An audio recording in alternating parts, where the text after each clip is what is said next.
Have you ever watched someone destroy their entire life in under 10 minutes, not because they made a mistake, but because they were so sure they couldn't be wrong? Get your black ass out of that seat right now. You don't belong here, and you know it. Ma'am, I suggest you think very carefully about what you just said, because you are standing in my airplane, and you have no idea who you are talking to. I don't care who you think you are. People like you don't sit in this section, and I am done asking nicely. Then stop asking. You just ended your own career. The sound came first, a single sharp crack that split the air of the cabin like a gunshot fired inside a library, the kind of sound that doesn't belong in a space. This quiet, this expensive, this carefully constructed to feel like nothing bad could ever happen here, and yet it had. And everyone in that cabin felt it in their chest before they understood what they were hearing. The woman's hand was still raised, still trembling slightly from the force she had put behind it. Her fingers spread wide in the recycled cabin air, as if the nerves hadn't gotten the message yet that the motion was complete, that the blow had already landed, that the moment was already irreversible, and no amount of standing there with her arm extended could undo what had just been done. The man didn't shout. He didn't stand up. He didn't lunge or lash out or do any of the things that her body seemed to have braced for when she swung, because the truth was that Caleb Donovan had survived too many rooms that tried to break him to let one more woman with her hand still in the air understand how deeply she had miscalculated. He simply reached up slowly with a deliberateness that was more frightening than any raised voice could have been, and pressed 2 fingers against his left cheek, where the red mark was already blooming against his dark skin like something lit from underneath, and held them there for exactly the length of time it took to confirm that yes, this was real. Yes, this had happened, and yes, he knew exactly what to do next. The cabin was so silent that you could hear the ventilation system cycling air through the ducts somewhere above the ceiling panels, a low and steady breath that the airplane kept taking regardless of what the humans inside it were doing to each other.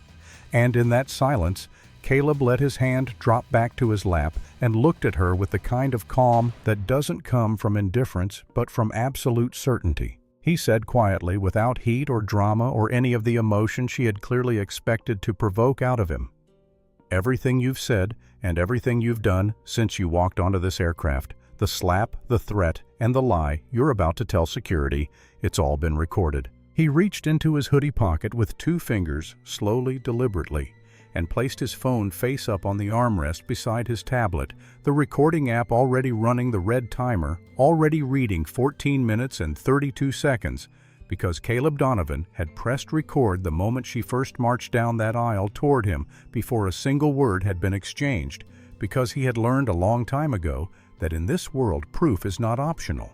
She stared at that red timer, and something moved behind her eyes that wasn't quite fear yet, but was the first shadow of it. The first cold recognition that the ground she was standing on was not nearly as solid as she had believed when she walked onto this airplane this morning. He held her gaze and said, still quiet as a door closing, "Now I'd like to speak to your captain." The sky over Meridian Executive Terminal in New Jersey was still wearing the bruised purple and faded orange of an early sunrise when the dark SUV rolled to a stop at the far end of the private terminal at 6:47 in the morning, and the man who stepped out of it did so without a driver holding a sign, without an assistant carrying his bags, without any of the visible markers that the world had been taught to associate with the kind of wealth that books a Gulfstream G700 for a Tuesday morning flight to Charleston. His name was Caleb Donovan, and he was 54 years old, and he carried a leather weekender bag over one shoulder and a tablet tucked under his arm, and the sneakers on his feet were the same pair he had been wearing for 3 years. Not because he couldn't afford better, but because he had stopped needing the outside of himself to announce anything a long time ago. The air on the tarmac smelled of jet fuel and cold asphalt, and the faint mechanical exhaust of the ground service vehicles moving between aircraft in their bright yellow vests, their breath forming small white clouds in the morning chill. And Caleb walked through all of it with the unhurried pace of a man who knew exactly where he was going and had no interest in performing the arrival for anyone watching. The woman at the front desk of the private terminal recognized him immediately and waved him through with a warm smile because she had checked him in dozens of times before and knew that Mr. Donovan preferred to be treated like a person rather than a spectacle. And he returned her smile with a quiet nod that cost him nothing and meant something to her, and then he walked out onto the tarmac toward the aircraft that was waiting for him. The Gulfstream G700 sat at the far end with its tail number G-Nova, catching the early light $67 million of engineering perfection registered under Nova Bridge Enterprises, the company Caleb had built from a single-room logistics office in East St. Louis over 28 years into a $4.8 billion enterprise spanning commercial aviation defense contracts and real estate across 13 states. And it was his every square inch of it in a way that had nothing to do with ego and everything to do with the kind of work that doesn't make noise while it's being done. He climbed the air stairs and stepped through the cabin door into the smell of fresh leather and polished mahogany, and a faint trace of vanilla from the diffuser near the galley, and the interior opened around him in cream and dark wood. 4 oversized seats in the main cabin, a conference table with embedded screens, a private suite behind a frosted glass partition in the rear, and he settled into his usual seat. Second row on the window side, placed his bag on the seat beside him, and pulled out his tablet to review the acquisition documents for the $380 million deal he was flying to Charleston to close. It was by every measurable standard just another Tuesday for Caleb Donovan. He opened the SkyVault Aviation Management app to confirm the flight details and noticed in the small print of the crew reassignment notification that had come through 40 minutes earlier due to a maintenance cancellation on another route, the name of the senior flight attendant now assigned to this charter, Renata Voss. Caleb read the name once, and then he set the tablet down on his knee and looked out through the oval window at the tarmac for a long moment, at the ground crews moving through the cold morning air, at the thin orange line along the horizon, where the sun was still making up its mind about the day. Then he reached into his hoodie pocket, opened his phone, and pressed record. He left it running in his pocket and picked his tablet back up. He didn't change his clothes. Caleb Donovan grew up in a 2-bedroom apartment in East St. Louis, Missouri, with a mother who worked double shifts as a night nurse and a father who had been gone long enough that Caleb had stopped expecting him back before he started middle school. And the thing about growing up in a home where nothing is guaranteed is that you learn to pay attention to everything, because in a world that can take what you have at any moment, information is the one resource they can't repossess. His mother had a phrase she used when she came home exhausted at 6 in the morning and found him at the kitchen table with whatever book he had borrowed from the school library propped open against the cereal box, and the phrase was simple: "The way people treat you when they think you're nobody tells you everything about who they really are." And Caleb had carried that sentence in his chest for 38 years, the way some people carry a photograph, taking it out and looking at it every time the world tried to confirm that it was true. A scholarship took him to Howard University, where he studied logistics and economics and discovered that he had a mind that could hold enormous amounts of complexity and still find the load-bearing point, the single beam holding up the whole structure, and that this ability to see what others missed because they were looking at the wrong thing was the rarest and most valuable thing he possessed. More valuable than the scholarship, more valuable than the degree, more valuable than anything the university could formally give him. 28 years later, Nova Bridge Enterprises operated across 13 states with contracts in commercial aviation, defense logistics, and commercial real estate that made Caleb Donovan's net worth the kind of number that had commas in places most people never counted to, and almost no one outside of a very small circle of people who worked directly with him knew his face or his name, because Caleb had made a deliberate and strategic choice to exist below the noise of public recognition. He wore hoodies and old sneakers and no Rolex and no diamond. Anything, not because he was careless about his appearance, but because the way people treated him when they didn't know his net worth was information. And information was the thing he had always valued most, and he had been collecting it for decades, one interaction at a time in airports and hotels and restaurants and boardrooms, quietly noting who extended common courtesy to a man in a plain black hoodie And who didn't, filing those observations away with the same precision he applied to financial projections and acquisition analyses. 6 months before this particular Tuesday morning, a man named Gerald Okafor, who served as vice president of operations at one of Nova Bridge's subsidiary companies and whom Caleb had known and trusted for 9 years, had mentioned almost as an aside that a recent charter flight through Skyvault had been a little uncomfortable, and the careful way Gerald had chosen that word uncomfortable instead of something sharper, the way he tilted his chin slightly when he said it, and moved on quickly, as if he didn't want to make a bigger deal of it, told Caleb that it had been much more than uncomfortable. He had asked Gerald to describe it, and Gerald had told him about a senior flight attendant who had asked him twice to move from his assigned seat despite being shown the booking confirmation, who had spoken to him with a tone that Gerald described as like, "I was in the wrong building," and who had not used his name once during a 2-hour flight, though it was printed clearly on the manifest she had access to from the moment the charter began. Caleb had filed the name Renata Voss in the back of his mind the way he filed everything that mattered. Not in a document, not in a memo, just held it quietly in the place where he kept the things that had not yet become actions, but might need to someday, if the evidence accumulated to a point where not acting became its own kind of failure. This morning, when the Skyvault app had pushed through the crew reassignment notification, and he had read that name again against the gray background of the screen, he had sat with it for a moment and thought about what it meant that after 3 formal complaints had presumably been filed, reviewed, and resolved by Skyvault's internal process, this woman was still flying, still assigned to premium charters, still in a position to decide who belonged in which section of which aircraft. And he had made his decision, the way he made all his decisions quietly, without announcing it to anyone, and without changing his clothes. He wanted to know if Skyvault had actually changed anything after those complaints, or whether the process was what he suspected. It was a machine designed to absorb the complaint produce paperwork that looked like resolution and return to the same behavior unchanged because the people filing the complaints didn't own the plane. He pressed record and got on his airplane. He was not setting a trap for Renata Voss.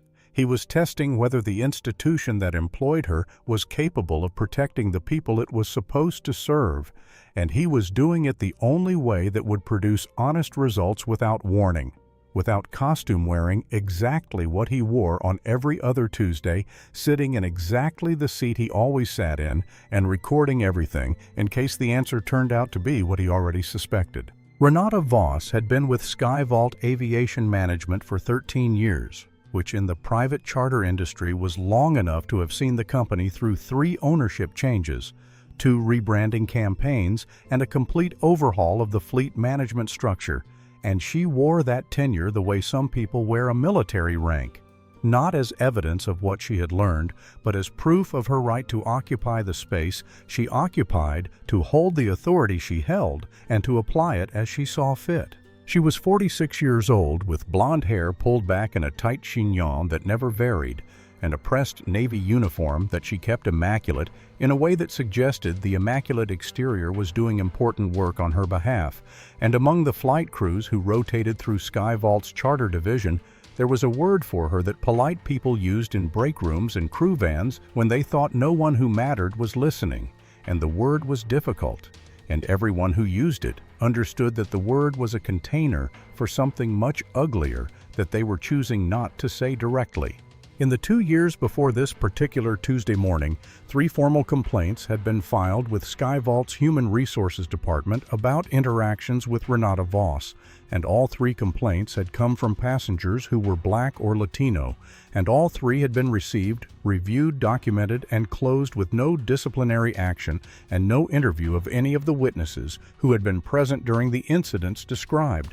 The first complaint had been filed 19 months earlier by a Black businessman who chartered a flight for a quarterly board meeting and described Renata refusing to address him by his name throughout the entire flight, using "sir" with a tone he described in his written complaint as dripping with contempt, as if the word itself were being used as a container for something she preferred not to say directly.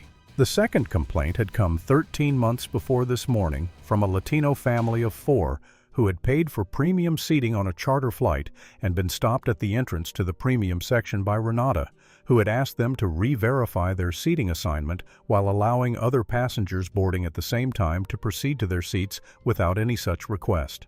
The third complaint was filed 6 months ago by Gerald Okafor, describing an interaction in which he had been asked twice to move from his confirmed assigned seat on a Nova Bridge charter the second time after producing his booking confirmation on his phone, and Renata had responded to the confirmation by telling him that the app doesn't always update in real time and that she needed to verify it through the system, which she had then taken approximately 12 minutes to do before returning to confirm what he already knew.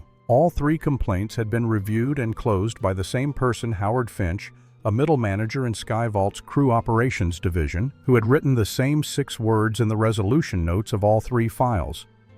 Insufficient evidence to substantiate the claim, and who had not, in any of the 3 cases, conducted a single interview with any witness present during the incident. Not because the witnesses were unavailable, but because reaching out to them would have required treating the complaint as something more serious than paperwork that needed to be processed and filed. Howard Finch had signed off on all 3 closures and moved on, and Renata Voss had continued flying, continued being assigned to premium charter routes, and had continued carrying within her the deep and unexamined conviction that her 13 years of experience had given her the ability to read a situation and respond to it appropriately, and that what she was doing when she asked certain passengers to verify their credentials was not discrimination but professionalism, not bias but pattern recognition, and that the distinction between those 2 things was real and meaningful and hers to draw.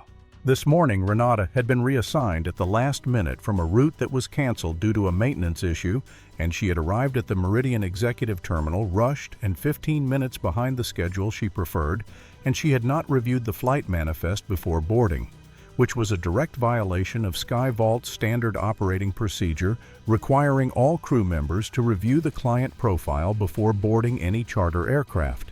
The procedure existed for precisely the kind of situation she was about to create.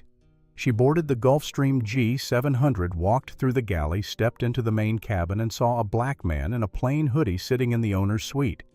The most expensive and exclusive section of the aircraft, the section reserved for the person who had chartered the entire aircraft, the section that existed specifically because the person who owned this airplane wanted a certain experience when he flew his own plane. Renata Voss didn't ask who he was. She didn't check the system.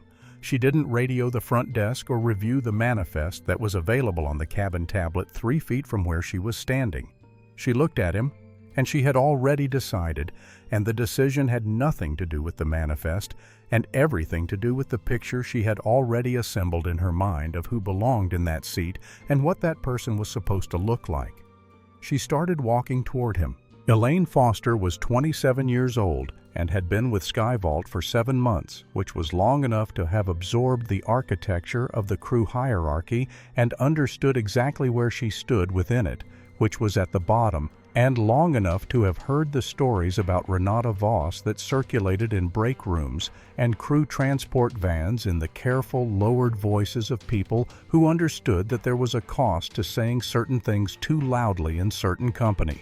The most specific story, the one that had lodged itself in Elaine's memory with the clarity of something that gets repeated often enough to become a kind of lesson, was about a woman named Mia, a junior attendant who had offered a polite suggestion about seating logistics during a pre-flight crew briefing 3 months before Elaine joined SkyVault, and who had been transferred to a regional hub in Nebraska within 2 weeks, and who had never come back, and who no one talked about directly, but whom everyone seemed to reference obliquely when they were explaining to newer crew members how things worked around here.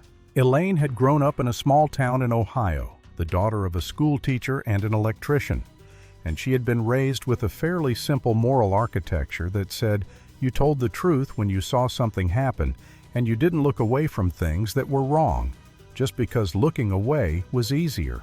And she had believed in that architecture for 27 years without ever having it tested in a way that had real consequences attached to it. She was standing in the galley of the G-Nova with a tray of water glasses in her hands when Renata boarded the aircraft, and walked past her without making eye contact, the way Renata always moved through shared spaces, and Elaine had watched her pause at the entrance to the main cabin and take in the passenger already seated there, and something in Renata's posture had shifted, a tightening across the shoulders, a subtle elevation of the chin, a change in the angle of the head that Elaine recognized, not because she had seen Renata do it before, but because she recognized the feeling it represented, the feeling of a decision being made before any information has been gathered. From the galley doorway, Elaine could see everything.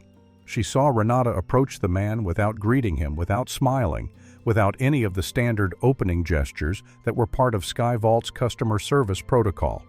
And she saw the man look up from his tablet with the calm of someone who had been in this exact situation before and knew how to be in it without letting it move him. And she saw what followed: the request for the booking confirmation delivered with an accusatory edge, the dismissal of the confirmation when it was provided, the hands on the hips, the pointed look toward the back of the cabin. She saw the bag being lifted without permission and the man standing up and telling Renata to put it down, and she saw Renata drop the bag onto the floor with a sound that echoed in the quiet of the pre-departure cabin. And she heard the words Renata said under her breath as she turned away. And then she saw Renata come back a second time with her voice louder and her face flushed and her patience visibly exhausted by the simple fact that this man would not comply. And then she saw the slap. She dropped one of the glasses. It hit the galley floor and shattered, and Elaine stood there with the tray still in her hands and the broken glass around her feet, and her heart beating very hard in her chest. And she made herself a promise in those few seconds that she would keep, even though she already understood that keeping it might cost her the job she had spent 7 months building. She counted to 3. By the time she got to 2, she had already set the tray down. Renata Voss moved down the center aisle of the G Nova, with her heels striking the cabin floor in a rhythm that was more declaration than motion, each click deliberate and evenly spaced, the sound of someone who had decided before she started moving where the interaction was going to end. And she stopped in front of Caleb Donovan's seat with her arms already beginning to cross at her waist and her head already tilting at the angle she used when she was performing patience that she was not actually extending. She didn't offer a greeting. She didn't use his name because she hadn't looked at the manifest that would have told her his name. She simply stood above him and looked down at him the way you look at something that has been left in a place where it doesn't belong. And the expression on her face was the particular kind of professional unpleasantness that dresses itself up as concern for procedure when it is actually just contempt that has learned how to wear a uniform. And she said, "Can I see your boarding confirmation?" The tone was not the tone Skyvault's training materials described as appropriate for initial passenger contact. It was sharp and presupposing the kind of tone that contains within it an accusation it hasn't bothered to state yet. And Caleb heard all of it, registered all of it, and did what he had trained himself to do in precisely these moments, which was to respond to the surface of the words rather than the venom underneath them, because engaging with the venom is what people like Renata were counting on. He opened the Skyvault app on his phone, navigated to the charter confirmation screen, his name, the flight number, the tail number, G-Nova, the date, the time, the full details of the booking, and held it toward her with his arm extended and his expression entirely neutral. And Renata looked at the screen for approximately 2 seconds, which was not enough time to actually read what was on it, and then she made a small dry sound through her nose that was technically not a laugh, but communicated everything a laugh would have communicated. "This just shows a booking confirmation," she said, tilting her head a degree further. "It doesn't prove you're authorized to sit here in this section." She said in this section, the way you say something when you want the words to land with weight, when you want the other person to understand that you are making a distinction that matters to you, even if you haven't explained the grounds for it. And Caleb felt the weight of those words land exactly where she had aimed them. He put his phone down on the armrest beside his tablet and said with the measured steadiness that comes from having spent decades being underestimated by people who thought steadiness was weakness, "I'm exactly where I'm supposed to be." Renata's jaw tightened, a small involuntary movement. The kind of thing the body does when the mind is recalibrating after expecting a different response. and she shifted her weight slightly and uncrossed her arms and planted both hands on her hips. A posture that widened her presence in the narrow aisle and was designed, whether she knew it or not, to make the seated person feel surrounded. "Look," she said, and the word was cushioned in a false reasonableness that didn't reach her eyes. "I don't know what kind of mix-up happened at the terminal desk, but this is the owner's suite, and it's reserved, and my best guess is you may have just gotten confused about which aircraft you were booked on, because that does happen sometimes." She let the pause after sometimes carry its full weight, and then she added with a smile that had the shape of warmth and none of the substance. "There are standard seats in the rear that would be more appropriate for your situation."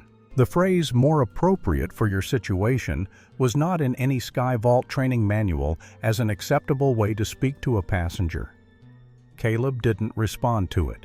He picked up his tablet, settled it on his knee, and put his headphones on, and he looked at the documents he had been reviewing before she arrived, and the silence he offered her was not the silence of defeat or retreat, but the silence of someone who has heard what was said and decided not to dignify it with the reaction it was trying to produce. From the galley, Elaine watched Renata's nostrils flare, watched her fingers curl at her sides, watched the particular kind of fury that moves into a person when they are ignored by someone they have already decided is beneath them. And she thought, this is not going to stop here.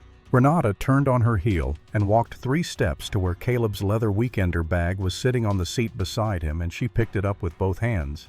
Not in the careful way of someone assisting a passenger with luggage, but in the declarative way of someone removing an obstruction. And she turned and began walking back down the aisle toward the rear of the aircraft, as if the matter had been settled, as if moving his possessions would move him along with them. Caleb stood up. When he rose from that seat, the whole geometry of the cabin shifted. He was 6 feet 3 inches tall and broad across the shoulders, and even in a plain black hoodie, with no visible markers of anything except himself. His physical presence occupied space in a way that changed the character of the room he was in. And none of this was aggression, none of it was threat. It was simply the fact of a large man standing up from his seat and claiming the space he was already standing in, and he said in a voice that was lower than the ambient noise of the aircraft, but carried to every corner of the cabin, "Put my bag down. I'm not moving anywhere." Renata stopped mid-step. She turned slowly, still holding the bag, and something moved across her face in the half-second before she composed herself, a flicker of something that wasn't quite surprise and wasn't quite fear, but was in the neighborhood of both the brief, involuntary recognition that this situation contained more resistance than she had planned for. And then her expression hardened back into the professional certainty she wore like armor, and she let go of the bag. She didn't set it down gently. She opened her hands and let it drop, and it hit the cabin floor with a heavy thump that echoed off the mahogany panels and the cream leather seats and the polished wood of the conference table, a sound that was more statement than accident, a sound that said, "I am still the one with authority here, and the proof of that authority is that I can treat your property this way, and there is nothing you can do about it." She turned back toward the galley, and as she passed, she said in a voice pitched just loud enough to travel, but not quite loud enough to be called shouting, "This is exactly what happens when people don't read the rules before they decide the rules don't apply to them." She walked past the galley entrance without slowing down, and Elaine standing inside with the dustpan she had picked up to deal with the broken glass, heard her and felt the words pass through her like cold air through a gap in a wall. And Renata came close enough to the galley doorway that Elaine had to take a small step back to avoid contact. And Renata looked at her, not at her face but in her general direction, and spoke in the lowered, almost conspiratorial register of someone sharing professional wisdom with a colleague she assumed shared her perspective. "Here's something they don't put in the onboarding materials," Renata said, picking up a polishing cloth and working it over a glass that didn't need polishing. Her voice settled and almost conversational, as if what she was about to say was simply obvious, simply how things worked. If you understood how things worked. People who belong in the owner's suite on a charter flight, they show up looking like it. They carry themselves like it. They wear the right things and have the right names on the manifest, and everything fits together the way it's supposed to fit together. And when someone doesn't fit the picture, it is my job, my professional responsibility to restore the order that's supposed to be there." She set the glass down. "That's not discrimination. That's pattern recognition. That's 13 years of experience." She picked up another glass. "The recording doesn't matter," she said, as if she were addressing an observation Elaine had made aloud. Though Elaine had said nothing, he can wave that phone around all he wants. At the end of the day, I have 13 years in this industry, and he has a hoodie. You do the math. Elaine did not respond. She stood very still and did the math, and the answer she arrived at was not the one Renata intended. Renata came back a second time. She walked out of the galley and back down the aisle with a different energy. Now more volume, more urgency. The flush of someone who has been defied and has decided that defiance is a problem that needs to be solved through escalation. And she stopped in front of Caleb's seat and spoke at a volume that was beyond what the cabin required, beyond what any professional situation warranted, a volume designed to fill the space with her authority and shrink the person she was directing it at. "I am going to say this one more time," she said, her voice carrying forward through the cabin toward the closed cockpit door. "And I need you to understand that I am not making a request anymore. You either show me a valid identification that proves you belong in this section of this aircraft, or I am calling ground security and having you physically removed before this flight is cleared for departure, and you will not be rebooked on any Skyvault aircraft today or in the future. Those are your options." Caleb removed his headphones with the slowness of someone for whom being interrupted is an irritation but not a crisis, folded the earpieces closed and placed them on the armrest beside him, and he looked at Renata with the kind of attention that is more unsettling than anger, the kind that sees and records and does not react, and he said, "I would like to speak to your captain." Renata's eyes widened in a performance of disbelief that had been well rehearsed, the kind of reaction that is designed to make the person receiving it feel unreasonable for having made the statement that provoked it. And she said, "You do not get to make demands on this aircraft. You are a passenger. I am the crew, and I am telling you that you do not belong in this section, and what you are going to do is move to the rear cabin or get off this plane."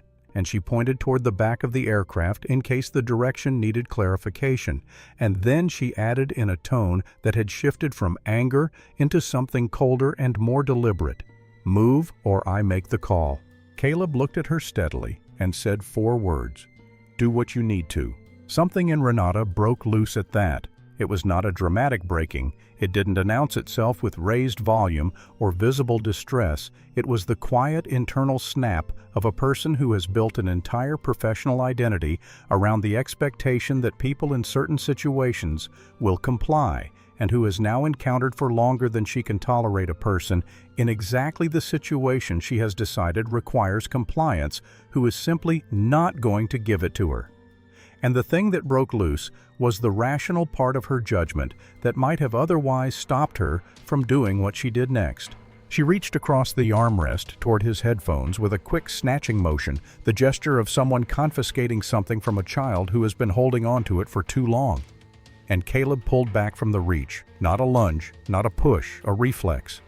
The instinctive withdrawal of someone whose personal space is being physically violated, and his forearm turned inward as he pulled back and his hand made incidental contact with her wrist, the barest brush of skin against skin, the kind of contact that happens when one person moves into another person's space without warning, and that other person moves away, and Renata recoiled from it, as if it had been a blow.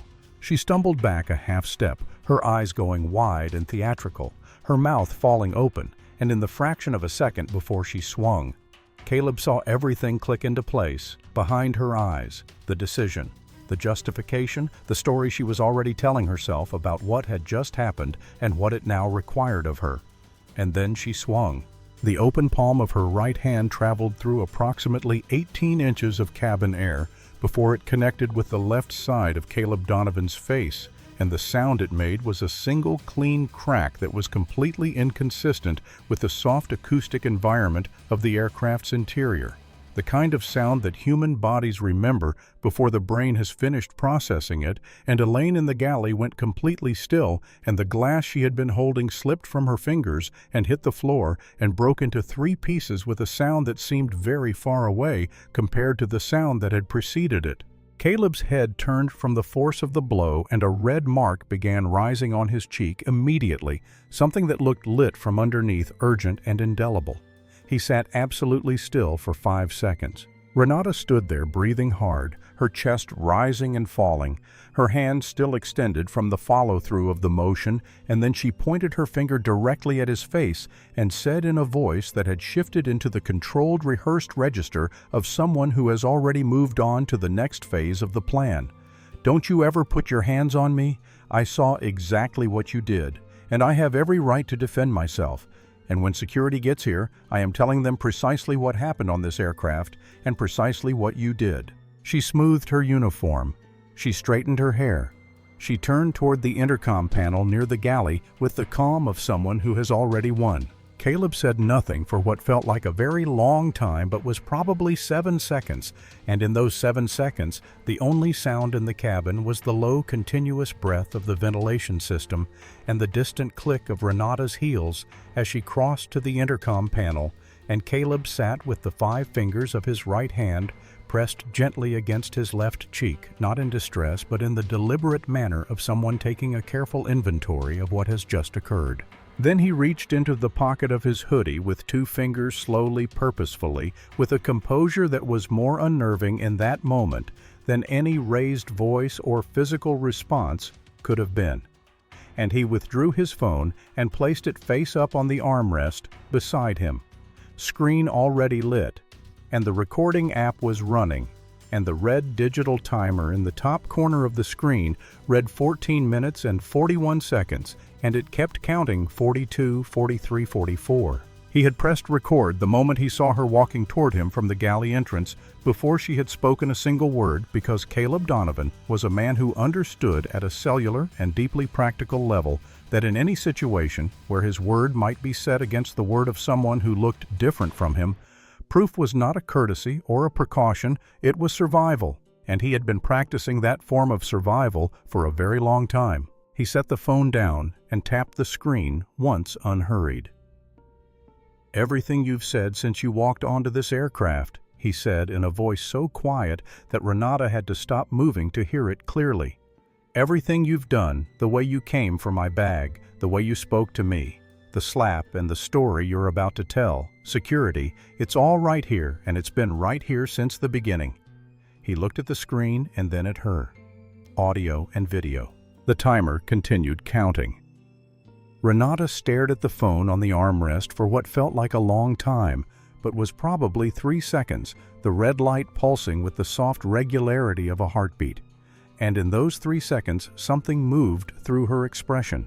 Not quite fear, not yet, but the early cold awareness of a problem that had not existed in her planning for this interaction, a variable she had not accounted for, a complication arriving at precisely the moment she had believed herself to be furthest ahead. And then she straightened her spine and she smiled. Not a nervous smile, not the smile of someone who has been caught and is recalibrating, but the cold, composed smile of someone who has been in difficult situations before and has always found a way through them. The smile of a person who has 13 years of professional credibility and a floor of institutional support she has never had reason to question. And she said, "Record whatever you want. When security gets here, we're going to find out who they believe a 13-year senior crew member with a spotless service record, or some random man in a hoodie who forced his way into the owner's suite of a charter aircraft and then became physically aggressive when asked to comply with crew instructions." She said the word random with a specific kind of flatness that stripped it of any ambiguity about what she meant by it, and the word landed exactly where she aimed it, not like an insult spoken in heat, but like a verdict delivered from a position of certainty. And in that delivery was the entire architecture of her worldview compressed into a single adjective. She turned to the intercom panel and pressed the button for ground operations, and her voice changed completely the moment the channel opened. Softer, higher-edged, with the precise amount of tremor that signals distress without tipping into hysteria. The voice of a woman who is frightened and trying very hard to hold it together. A performance so technically accomplished that if you had walked onto the aircraft hearing only that transmission and not the 19 minutes that preceded it, you might have believed every word of it. Ground Ops. This is Senior Attendant Voss on G-Nova. I need security at the aircraft immediately. We have an unruly passenger in the owner's suite who is refusing all crew directives and has been physically aggressive with me. He grabbed my arm when I attempted to address the situation, and I do not feel safe. Please send personnel now. She released the button and took one measured breath, and when she turned back to the cabin, her face had reset completely calm, professional, the composed bearing of a woman who has been wronged and is managing herself with admirable restraint. And it was from a purely technical standpoint, a masterclass in manufacturing a narrative with real-time performance, and it was being recorded in full. From the galley, Elaine Foster had heard the transmission. She was standing with the dustpan in both hands. The broken glass swept into a small pile at the center of it, and her hands were not steady, but they weren't shaking from cold. And the broken glass was not what was occupying her attention because she had been present in the cabin for every moment of the last 19 minutes, and she had watched a man show his booking confirmation and have it dismissed, watched his bag lifted from his seat without his permission, watched him ask for the captain and be refused, watched his property reached for without consent, watched him pull away from an invasion of his space, and watched a woman slap him across the face, and immediately begin describing what had just happened as his assault on her. And now she was about to hear security personnel arrive and be presented with one version of that story from the mouth of the person wearing the uniform. She set the dustpan down. She straightened up. She stepped toward the galley entrance. 2 minutes later, footsteps on the air stairs, heavy and deliberate, the tread of people who arrived at situations after being told something had gone wrong and were now coming to determine what that something was. And Officer Raymond Sullivan came through the cabin door first, gray at the temples, with the measured pace of a man who has learned from experience that the first account of any situation is almost never the complete one, followed by Officer Kyle Brandt Younger. His hand resting near his radio with the unconscious readiness of someone still in the part of his career where he expected situations to require more physical response than they usually did. Renata intercepted them at the threshold. She spoke quickly, her hands moving, her voice still carrying the calibrated tremor from the intercom call, and she pointed toward Caleb without looking at him directly. And she used the word aggressive 3 times in the span of 90 seconds.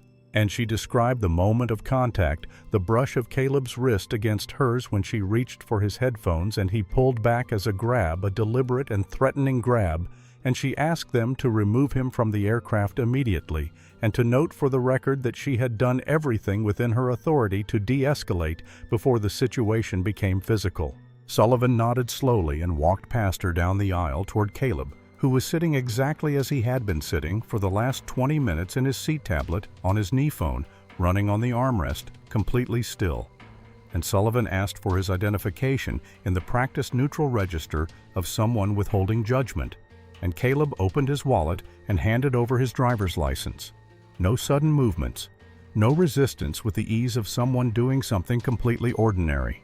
Sullivan looked at the license, looked at the photograph, looked at the name. Caleb Donovan.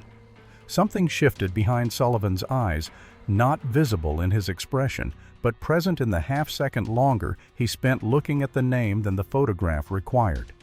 The small hesitation of a man whose professional instincts are telling him that something is significantly more complicated than the situation he was called to resolve. He stepped 3 feet away, turned his back to the main cabin and keyed his radio with his voice low. And in the pre-departure quiet of a grounded private jet, the words carried clearly. Ground Ops, this is Sullivan. I need a client verification on tail number, Golf November, Oscar Victor. Alpha, please confirm the registered owner, charter client for today's departure. Silence. 12 seconds. 20. The radio answered. Sullivan confirmed tail number G-Nova is registered to Nova Bridge Enterprises, and the sole charter client on today's flight is Caleb Donovan, CEO and principal owner of the registering company. He is the primary client of record on the manifest. Sullivan lowered his radio. He stood without moving for a moment that felt to everyone watching it considerably longer than it was, and then he turned not toward Caleb but toward Renata. And the look on his face beneath the professional composure he maintained was the look of a man who has just understood the full dimensions of what he is standing in the middle of and who is not happy about it. He walked past Renata without speaking, went back to Caleb's seat, and when he spoke again, his voice was different, quieter, almost careful, the tone of an apology that hasn't fully formed itself yet, but is already present in the change of register. "Mr. Donovan, I sincerely apologize for the interruption. Is there anything you need from us at this time?" Caleb looked at him for a moment, and then he said 3 words. "I need her off my plane." The words were not loud. They were not heated. They landed in the cabin the way a very heavy object lands on a very quiet floor, and no one said anything in response, and Renata Voss stood near the galley with both arms frozen at her sides, and the color leaving her face in a way that made her look like something that had been switched off, and her lips moved once without producing any sound, and then a second time, and what came out was a sound and not a sentence. "Wait, that can't. He isn't. I mean, look at him. There's no possible way that he—" She didn't finish. She didn't have to. Everyone in that cabin heard exactly what she had been about to say in the space where the words would have been. Elaine Foster came out of the galley while Renata's unfinished sentence was still hanging in the cabin air, and she was still carrying the dustpan with the broken glass swept into it, because she had come out before she finished what she was doing, because she was not going to wait any longer, and she walked to the center of the cabin, and she looked at Officer Sullivan directly, and she said, "I need to tell you what actually happened from the beginning." Renata's head turned toward her immediately, and the expression that crossed her face in that first instant was something Elaine had never seen on it before. Not anger, not the cold professionalism, not the calculated warmth she performed for clients. It was something more naked, something that had dropped through all the layers of composed performance and arrived at something real, and what it looked like was the realization that a wall she had believed was solid had turned out to have a door in it. "Elaine," Renata said, and the single word was a compressed warning, a reminder of hierarchy and consequence, and the memory of Mia, who had offered a polite suggestion in a crew briefing and ended up in Nebraska, and Elaine heard every word that Renata had compressed into her name, and she kept going. "I was in the galley for the entire interaction from the time Ms. Voss entered the cabin," Elaine said, and her voice was not steady exactly, but it was clear, and clarity she had decided was what this moment required, not composure. Mr. Donovan was already seated when she approached him. She didn't greet him. She didn't introduce herself. She asked immediately for his booking confirmation in a tone that suggested she had already decided he shouldn't be there. She set the dustpan down on the galley counter without looking away from Sullivan. He showed her the confirmation on his phone. She looked at it for about 2 seconds and told him it didn't prove he was authorized to sit in that section. He told her he was in the right seat. She walked to the seat next to him, picked up his personal bag without asking permission, and started carrying it toward the rear of the aircraft. Brandt, the younger officer, had lowered his hand from his radio. His mouth was slightly open. Mr. Donovan stood up and told her to put the bag down. She dropped it on the floor. Not gently, she let go of it, and it fell, and then she said something about him not reading the rules as she walked back to the galley. Elaine paused for exactly 1 breath. When she came back to the galley, she spoke to me. She told me that people who belong in the owner's suite show up looking like it, and that what she was doing was pattern recognition and not discrimination, and that the recording didn't matter because she had 13 years in the industry and he had a hoodie. She said those last words the way someone reads from a transcript precisely without editorial addition, because the words were already editorial enough on their own. She went back to the cabin. Elaine continued, gave him an ultimatum: identification or security, and he told her he wanted to speak to the captain. She said he didn't have the right to make demands. She came toward his seat and reached for his headphones. He pulled his arm back, just pulled back. That's it. A reflex, and his hand made contact with her wrist as he moved away, and then she slapped him. She said those last two words without inflection, because they were facts, and facts didn't require inflection. He did not grab her.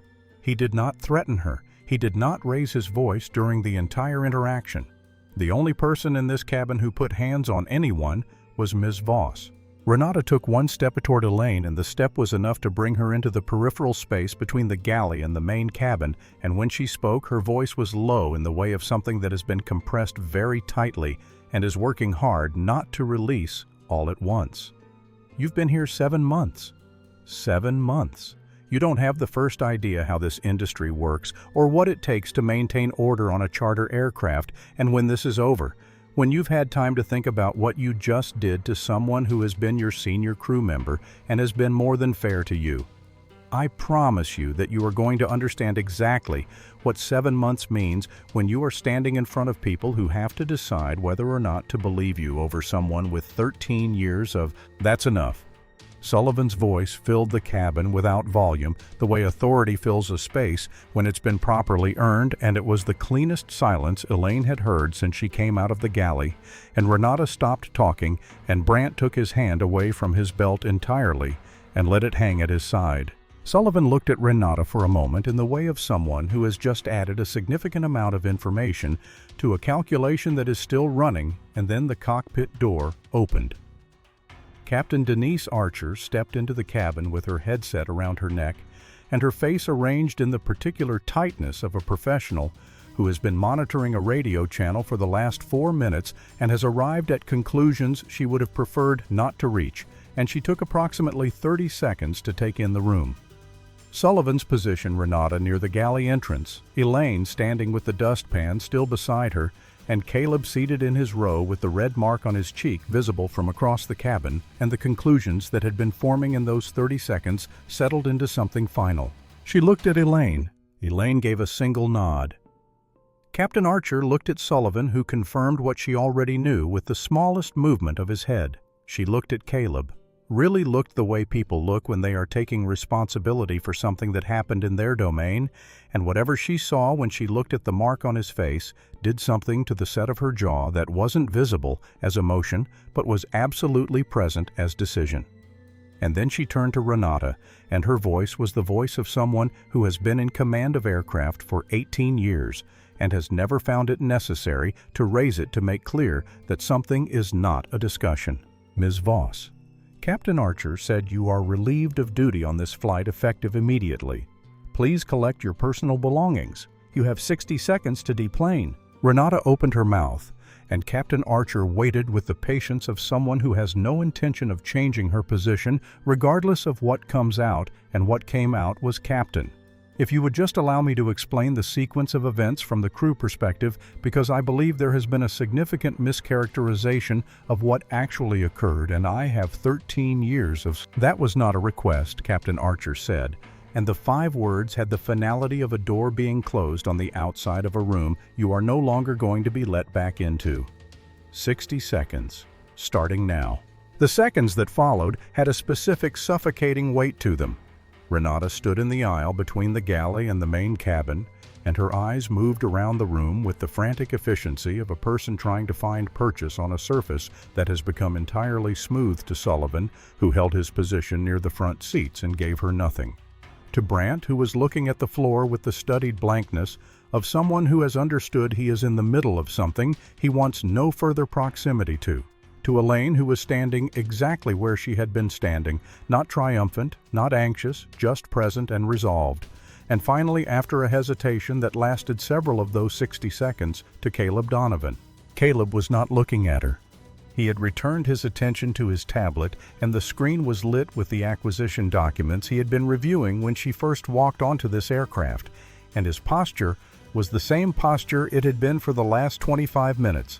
Back straight shoulders settled the contained and unhurried stillness of a man who does not need the resolution of this moment to feel resolved within himself, because he had felt resolved since approximately 14 minutes into the recording. The fact that he was not looking at her was somehow worse than anything else that had happened in the last half hour. Renata walked to the galley, and she collected her jacket from the hook inside the door, and her movements were jerky in a way that the normal fluency of her professional bearing had never permitted before. Too quick, not quite coordinated the movements of someone whose interior system has experienced a disruption that the exterior hasn't caught up to yet. And she walked back through the main cabin toward the cabin door without looking at either officer, without looking at Elaine, without looking at Captain Archer. And when she reached the top of the air stairs, she stopped. She stood there for 3 seconds with her back to the cabin, and it was possible that she was going to turn around and say something. There was something in the angle of her shoulders that suggested a gathering of words, a preparation for something that needed to be said before the door closed.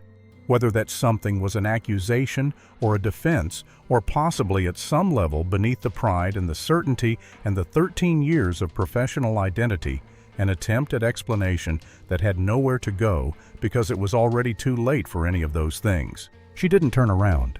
The cabin door swung closed. The hydraulics sealed it with a sound that was final in the specific way that doors are final when you understand you are on the outside of them now, and the mechanism for opening them from this side has been removed. Renata Voss stood alone on the tarmac of Meridian Executive Terminal in the early morning cold, in her pressed Navy uniform with the Sky Vault insignia on the breast pocket, and the Gulfstream G Nova was still running its engines through pre-departure checks, and the ground crews were moving around it with their yellow vests, and the sky above the terminal building was no longer purple-orange from the sunrise, but a clear, cold, early morning blue, and none of it was oriented toward her in any way.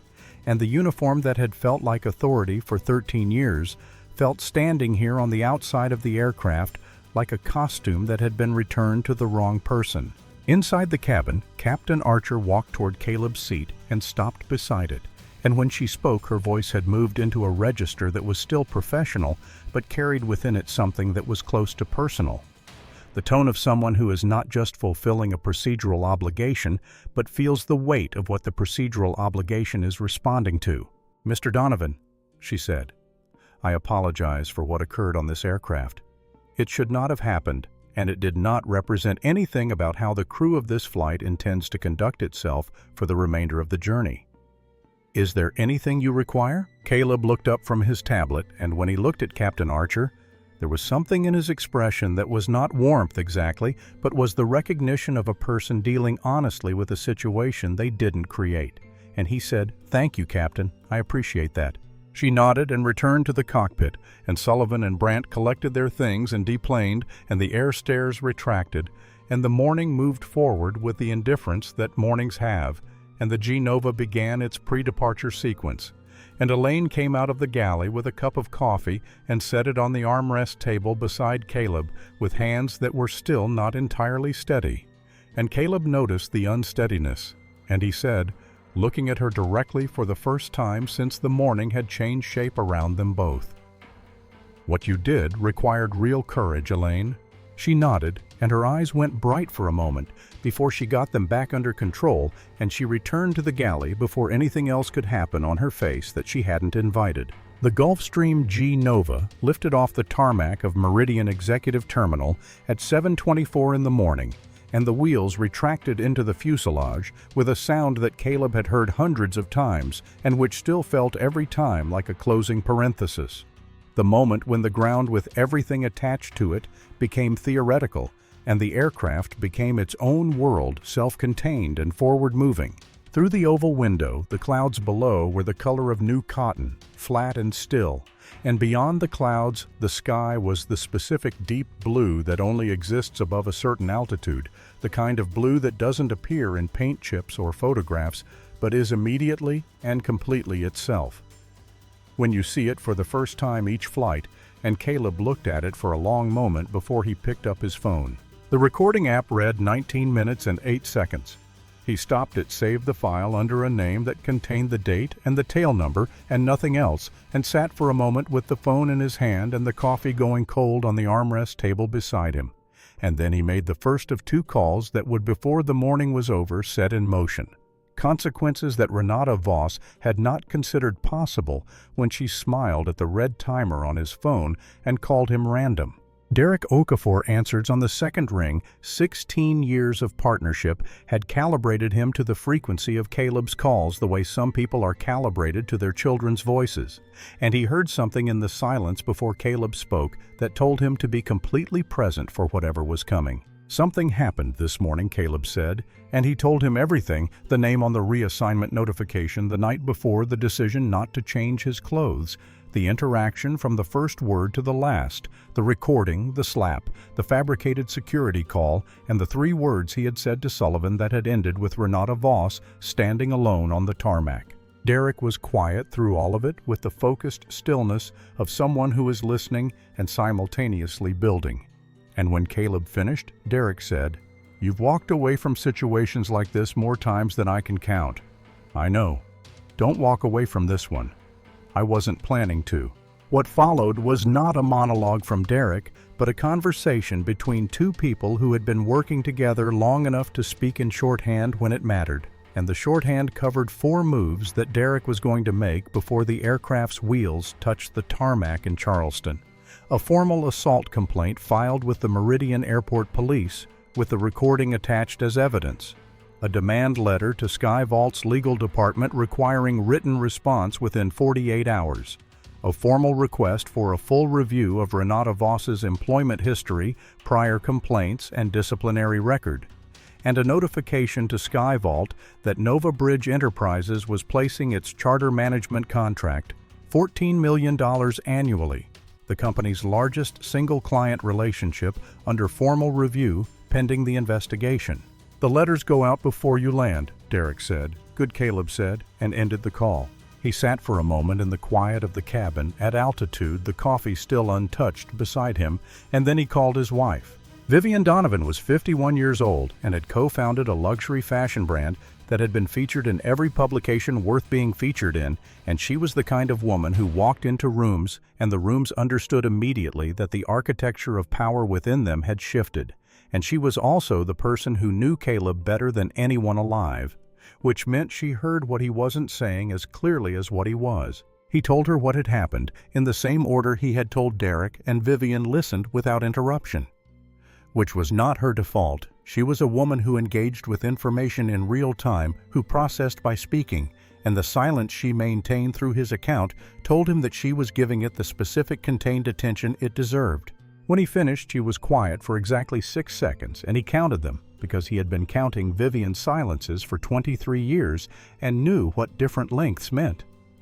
"She put her hands on you," Vivian said. "On your airplane?" "Yes." "Caleb." She used the name the way she did when she was being precise, when she needed him to hear exactly what she was about to say.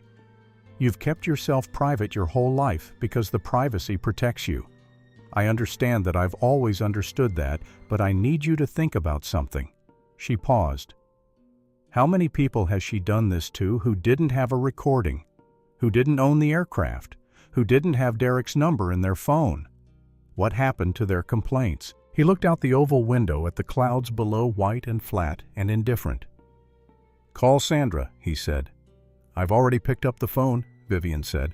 Sandra Coleman had spent 18 years as an investigative journalist covering entrenched racial bias in corporate America, and her stories did not simply generate outrage, they changed policies, prompted federal investigations, and created the kind of institutional consequences that press releases about diversity initiatives never produced.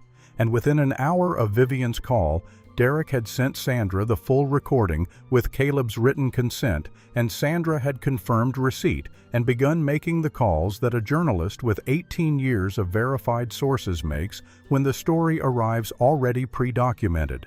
The G-Nova crossed into South Carolina airspace at 39,000 feet.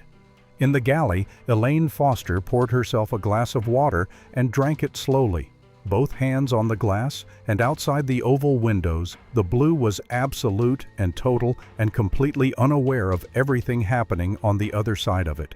Nathan Briggs had spent 22 years building SkyVault Aviation Management into what it was, a company whose name in the private charter industry carried the specific weight of a reputation built on discretion, reliability, and the understanding that the people who chartered aircraft at this level were paying, among other things, not to have problems. And he had been meticulous about that reputation in the way that people are meticulous about things they understand they cannot easily rebuild once they are damaged. He was sitting at his desk on the 34th floor of a Midtown Manhattan office building at 9:15 in the morning, working through the day's agenda with the organized efficiency that had been his professional signature for 2 decades, when Derek Okafor's demand letter arrived in his inbox with the recording attached, and he opened the attachment because the subject line contained the tail number G-Nova and his name and the phrase "formal legal notice," and he pressed play on the audio file without reading the letter first, because something in the combination of those 3 things told him the audio was where he needed to start. 19 minutes and 8 seconds later, he set his phone down on the desk with both hands pressed flat against the surface, and he did not move for a moment that felt much longer than it was. And the coffee beside his keyboard was cold and untouched. And when he finally reached for his phone, he called the number for the head of SkyVault's legal department and said, "You need to listen to something, and then we need to talk immediately." The legal team reviewed the recording 3 times over the following 4 hours, 3 different attorneys in sequence, and each of them arrived at the same conclusion independently and communicated it to Nathan Briggs in language that differed only in its level of directness. There was no interpretation of the recording that was favorable to Renata Voss. There was no version of the events captured in those 19 minutes that could be shaped into a defensible narrative, and the documentation of 3 prior complaints against the same employee, all closed without action by the same manager, represented an institutional failure of accountability that, in the context of this recording, constituted the most serious reputational and legal exposure SkyVault had faced in its 22 years of operation. By noon, Renata Voss received a phone call from SkyVault's Human Resources Director, and the call was 6 minutes long. And at the end of it, she was no longer employed by SkyVault Aviation Management, not suspended, not reassigned, not placed on administrative leave. Pending review, terminated effective immediately, with a formal termination letter being sent to her address within the hour. 13 years of seniority had a specific weight, a specific density in the professional identity of a person who had built their sense of self around the tenure and the title and the authority it conferred. And the loss of those 13 years in the span of a 6-minute phone call was a different kind of blow than anything that had happened on the tarmac that morning.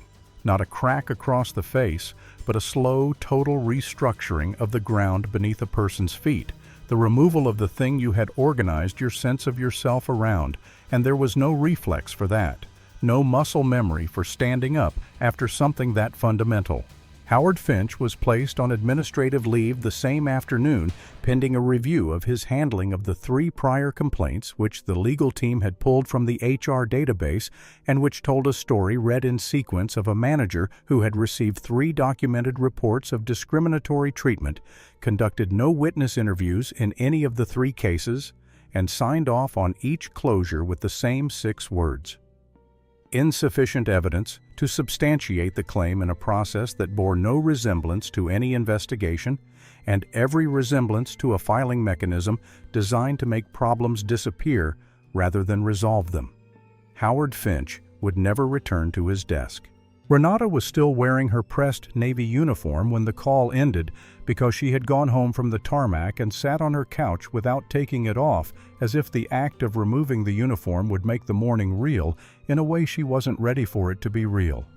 And when she looked at the SkyVault insignia on the breast pocket, she was looking at the thing that had organized 13 years of her professional life and which was now just a piece of fabric with a logo on it attached to a jacket she was no longer authorized to wear. She hired an attorney within 2 hours.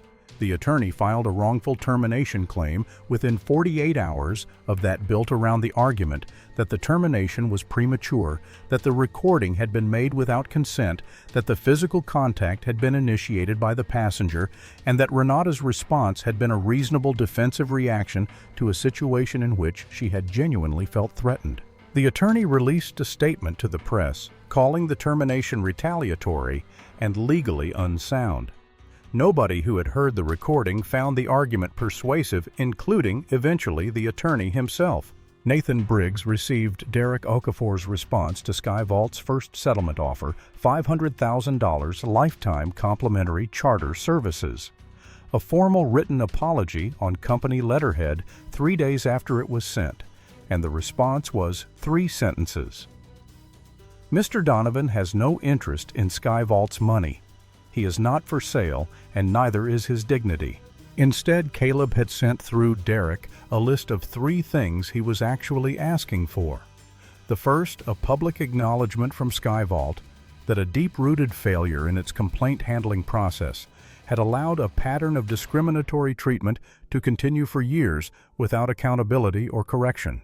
The second, a full third-party audit of SkyVault's HR and complaint procedures conducted by an independent civil rights organization with no financial relationship to SkyVault, with the findings made public. The third, mandatory bias awareness training for every SkyVault employee, flight crews, ground staff management, and executives, designed and delivered by the independent organization and funded entirely by SkyVault. Nathan Briggs agreed to all 3 demands within 48 hours. He did not negotiate. He could not afford to, because the 4th consequence was already happening, regardless of what he agreed to.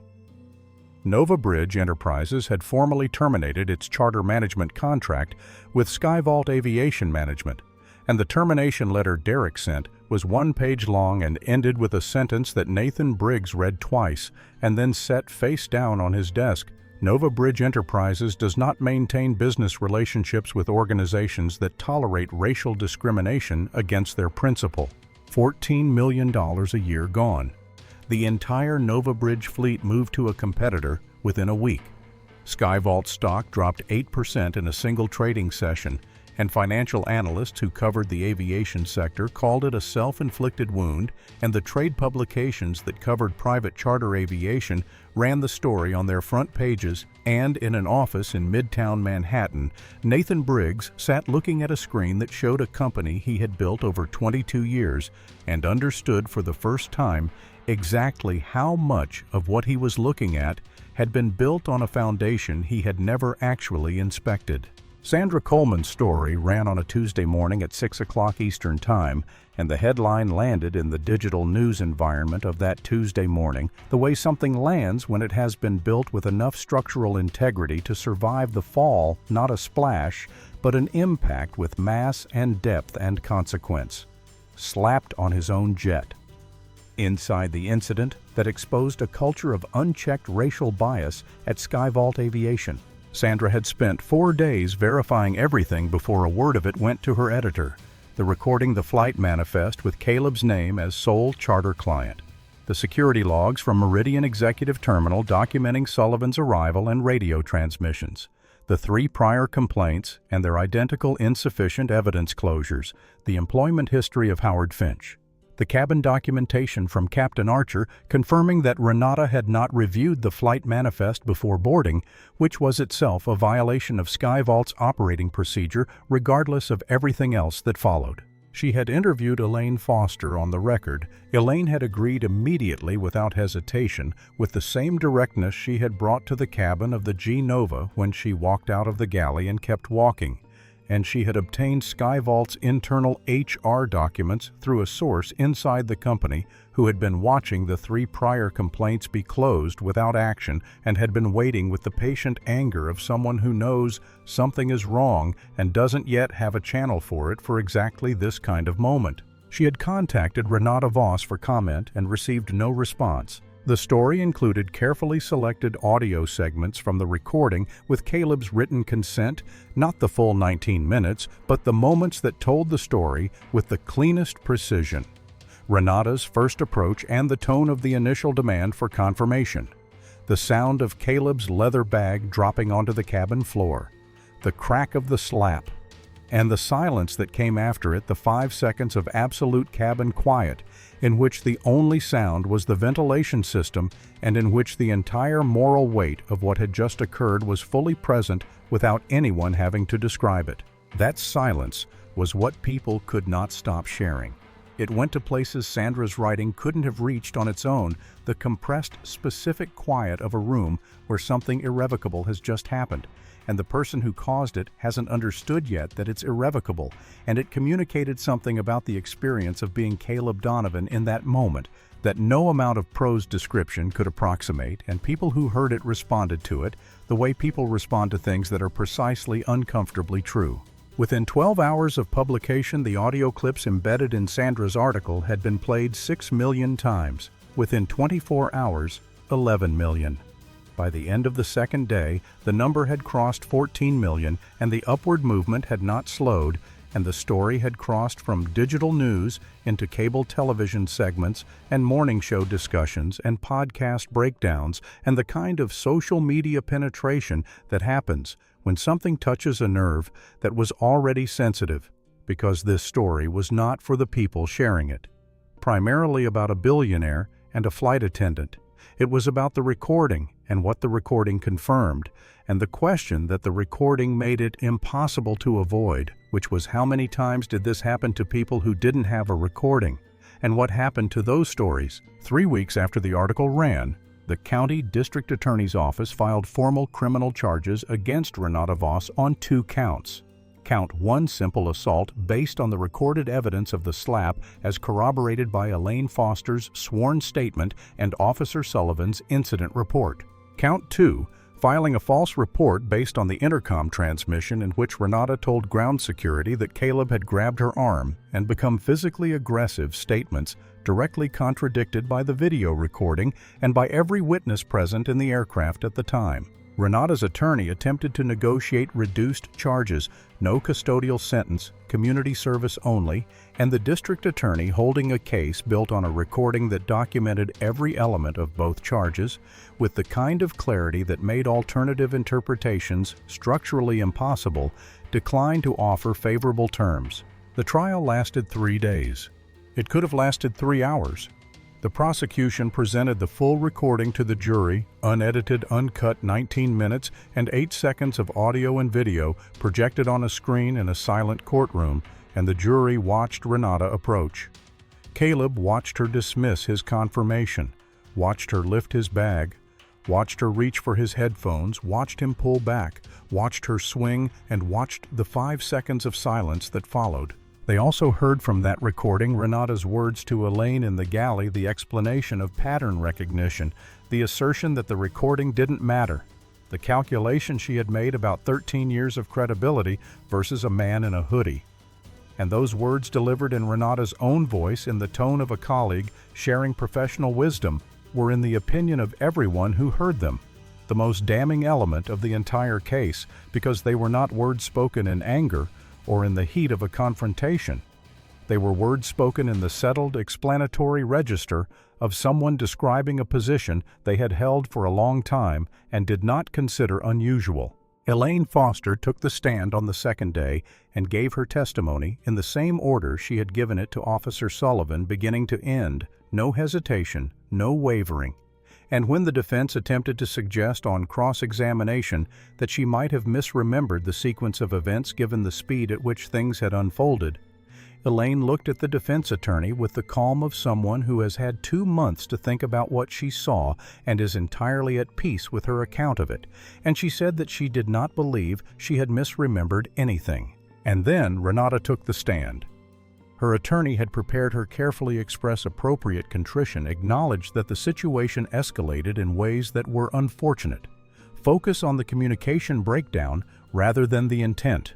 Avoid the word judgment in reference to why she had approached Mr. Donovan in the first place. The preparation lasted through approximately 4 minutes of direct examination.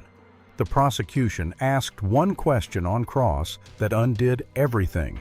Ms. Vos, can you explain to this jury why you initially believed that Mr. Donovan did not belong in the owner's suite of his own aircraft? Renata's mouth opened, closed, opened again. He didn't, the way he was dressed, he didn't give the impression of he wasn't presenting as someone who would normally. She stopped. 12 jurors stared at her. The courtroom was completely silent. She did not finish the sentence. She did not need to. The jury deliberated for less than 90 minutes and returned a verdict of guilty on both counts, and the judge sentenced Renata Voss to 18 months of probation, 200 hours of community service to be completed at a civil rights education center, a $15,000 fine, and a criminal record that would appear on every background check for the remainder of her professional life. She stood without expression as the verdict was read, not stoic but empty. The way a space becomes empty after the thing that has been organizing it has been removed, and the courtroom around her continued its procedural business with the indifference of institutions to individual devastation. And the bailiff moved toward her to deliver the formal paperwork, and outside the courthouse windows the afternoon was doing nothing in particular, which is what afternoons do.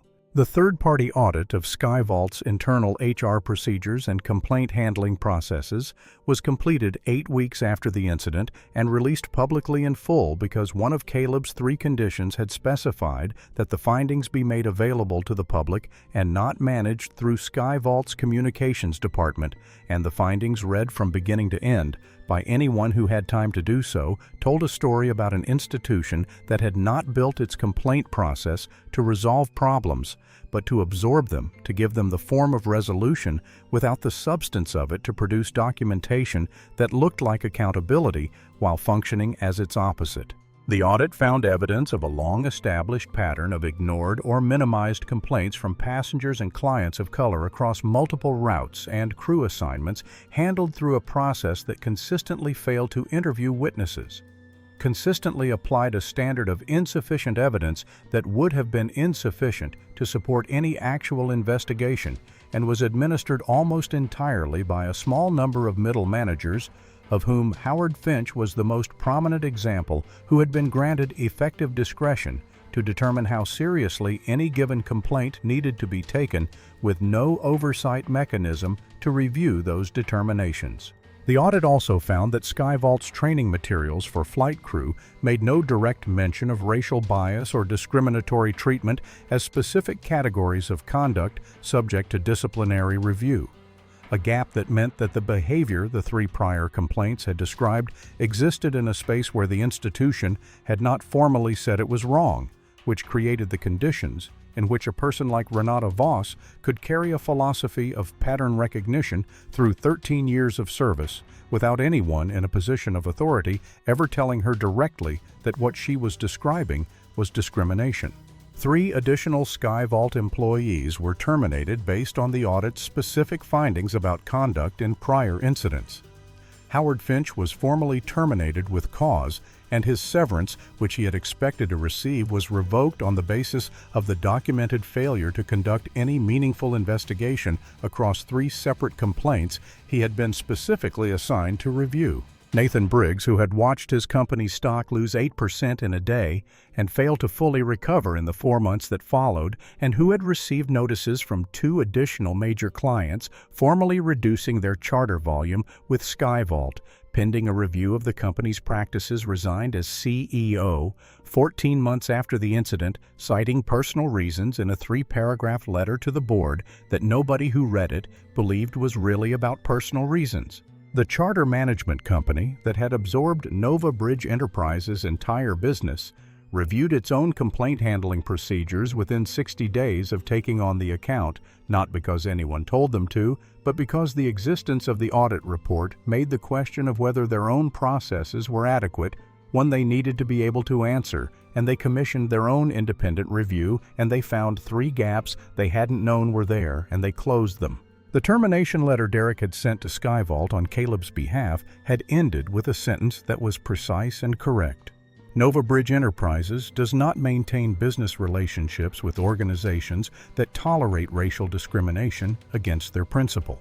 What the sentence had not said, because it didn't need to, was that the $14 million a year was not the point. The point was that the institution had been given 3 opportunities to see what it was doing, and had chosen each time not to look, and the 4th opportunity was not going to be offered. The SkyVault brand, which Nathan Briggs had spent 22 years constructing, was not destroyed by the incident. It continued operating. It continued flying charters. It continued existing in the private aviation market. But it was permanently different. permanently marked by the specific kind of reputational damage that attaches to institutions, when the gap between what they claim to stand for and what they actually were gets documented and made public. And that kind of damage does not respond to rebranding campaigns or new leadership or revised mission statements, because it lives in a different place than those things can reach in the memory of the industry and the people who follow it, and the record that remains after every press release has been forgotten. Caleb Donovan closed the Charleston acquisition 3 days after he landed, and the $380 million deal went through without a single complication, which was how his deals tended to go when he had done the preparation correctly. And within the following year, Nova Bridge Enterprises expanded into 6 new markets and recorded revenue above $5 billion for the first time in the company's history. And none of that was in any of the articles that ran about the incident, because Caleb had not sought coverage of the business, and the business had not needed the coverage. He gave one interview after the trial. Just one. It was with Sandra Coleman brief, conducted in a quiet room without cameras, and when Sandra asked him what he wanted people to take away from the story, Caleb was quiet for a moment in the way of someone who has thought about the question already and is deciding how precisely he wants to say the thing he has already decided. "I don't want people to remember my name," he said. "I want them to remember that this story almost didn't exist.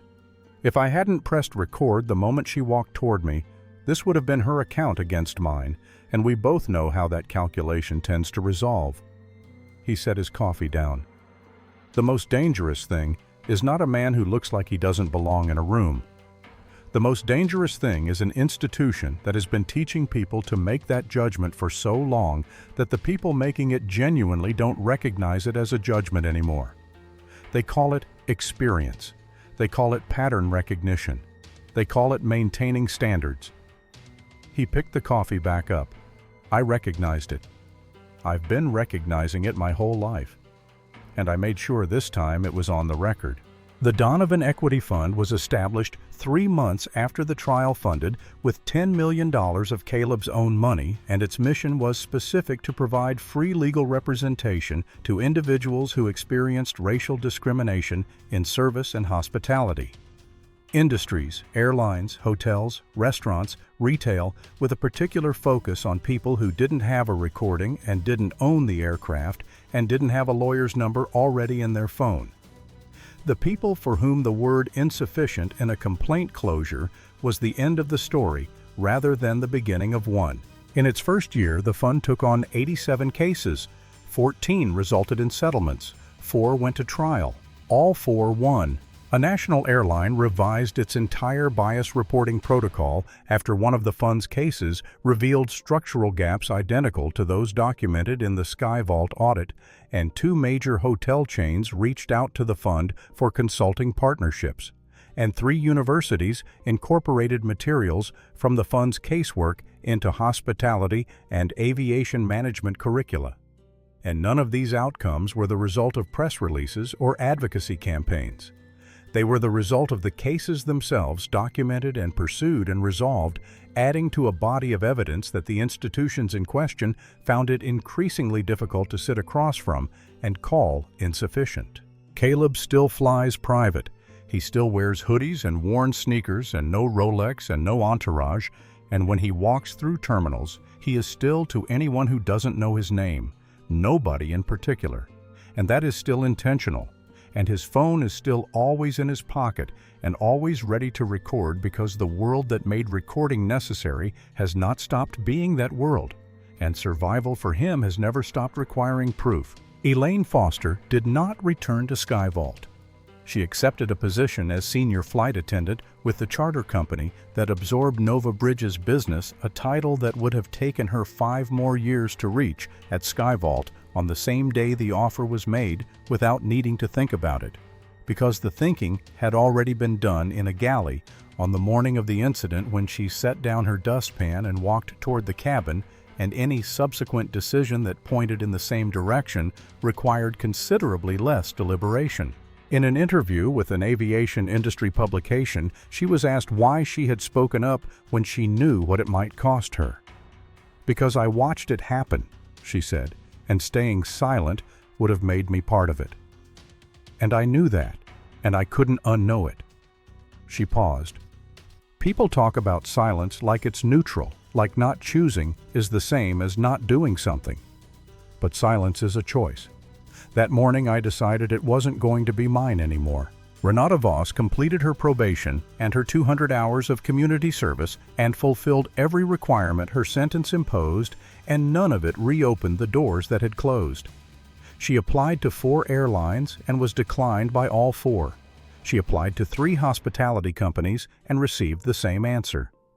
Her name had become in the HR departments and compliance training materials of the industries she had spent her career in a reference point for a specific kind of institutional failure. Not a villain in a story told to make people feel better about the distance between themselves and what she had done, but a case study in what becomes possible when discrimination is met consistently and over time with paperwork that says insufficient evidence, and what becomes inevitable when the recording finally arrives. Somewhere in a small town in a state she had moved to after the trial, Renata Voss filled out job applications with the criminal record box checked yes, and waited for answers she already knew would not come, and lived in the long specific shadow that a single morning casts when every part of what you did in it was documented and the documentation survived. Caleb Donovan saw Elaine Foster once more after the trial in the terminal at Meridian, moving in opposite directions through the same corridor he was heading out to a charter. She was coming in from one, and he nodded when he saw her. One clean, definite nod, and she returned it the same way, and they kept walking.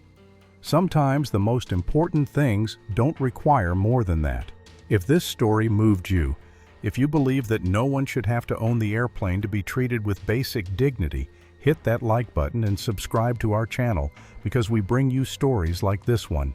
Every week, stories about real power, real justice, and the people who refused to stay silent when it would have been so much easier not to say a word.